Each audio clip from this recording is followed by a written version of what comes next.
જય શ્રી કૃષ્ણ મિત્રો, સ્વાગત છે તમારું જયશ્રીસ કિચનમાં। તો આજે આપણે બનાવીશું ભીંડાનું શાક।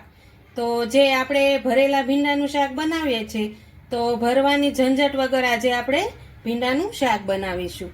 તો જો આ રીતનો આપણે એકદમ સરસ કૂણો ભીંડો આવે, આ રીતનો આપણે ભીંડો લઈએ અને એકદમ સરસ રીતે તૂટી જાય તે રીતનો આપણે ભીંડાને પસંદ કરવાનો છે।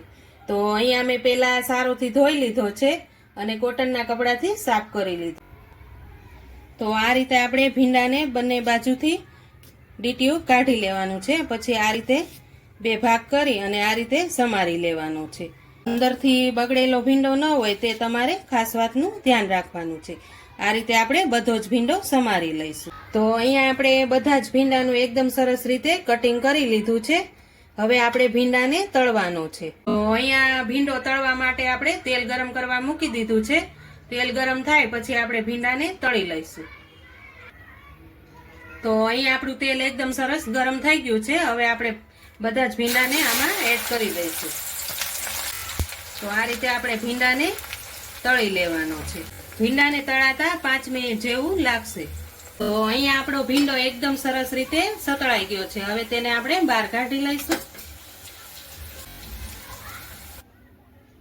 તો અહીંયા આપણો ભીંડો એકદમ સરસ રીતે સતળાઈ ગયો છે। હવે આપણે શાકનો વઘાર કરી લઈશું। તો અહીંયા શાકના વઘાર માટે આપણે તેલ ગરમ મૂકી દીધું હતું। તેલ ગરમ સરસ થઈ ગયું છે। હવે તેમાં આપણે રાઈ જીરું એડ કરવાના છે। આ રીતે એકદમ સરસ રીતે ફૂટી જાય પછી તેમાં આપણે હિંગ એડ કરીશું। તો અહીંયા હિંગ એડ કરી દીધી છે। હવે અહીંયા મેં 2 થી 3 મીડિયમ સાઈઝના કાંદા કટિંગ કરી લીધા હતા તે આપણે એડ કરી દઈશું। હવે અહીંયા આપણે કાંદાને સારી રીતે સાતળવા દઈશું। એકદમ સરસ રીતે સતળાઈ જાય પછી તેમાં ટમેટાની પ્યુરી એડ કરીશું।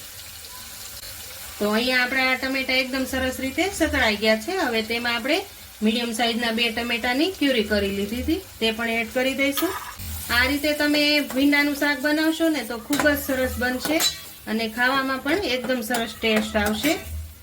આપણે ભીંડાને ભરવાની ઝંઝટ વગર જ આ શાક એકદમ સરસ બનીને તૈયાર થાય છે। તો હવે ટમેટા અને કાંદાને આપણે એકદમ સરસ રીતે ચડવા દઈશું।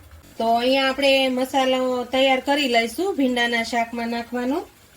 તો તેમાં આપણે 1 ચમચી જેટલું ધાણા જીરું પાવડર એડ કરશું, ચપટી જેટલી હિંગ એડ કરશું, હળદર એડ કરશું અને અહીંયા આપણે લસણવાળું મરચું લેવાનું છે તે 1 ચમચી જેટલું એડ કરશું। હવે તેમાં આપણે થોડીક ખાટી છાશ એડ કરવાની છે। આ રીતે છાશ 1 વાટકી જેટલી એડ કરી મસાલાને મિક્સ કરી લઈશું। તો આ રીતે તમે મસાલો બનાવશો ને તો ખૂબ જ સરસ મસાલો બનશે અને સ્વાદ પણ સારો આવશે। તો આ રીતે આપણે બધા જ મસાલાને સારી રીતે મિક્સ કરી લેવાનું છે। તો અહીંયા કાંદા અને ટમેટાની ગ્રેવી એકદમ સરસ રીતે ચડી ગઈ છે। હવે તેમાં આપણે 2 ચમચી જેટલો સિંગનો ભૂકો એડ કરશું। તો આપણી ગ્રેવી એકદમ સરસ રીતે ઘટ બનશે।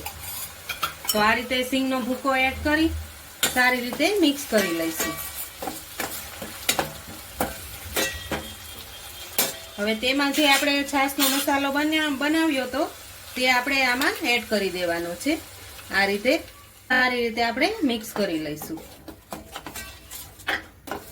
આ રીતે મિક્સ કરી હવે તેમાં આપણે સ્વાદ પ્રમાણે નમક એડ કરી દઈશું। હવે તેને આપણે ગ્રેવી એકદમ સરસ રીતે ચડી જાય તો 5 મિનિટ સુધી એને ચડવા દઈશું। તો અહીંયા આપણી ગ્રેવી પણ એકદમ સરસ રીતે ચડી ગઈ છે ને તેલ પણ છૂટું પડી ગયું છે। હવે તેમાં આપણે તળેલો ભીંડો છે તે આપણે એડ કરી દેવાનો છે અને આપણે મિક્સ કરી લઈશું।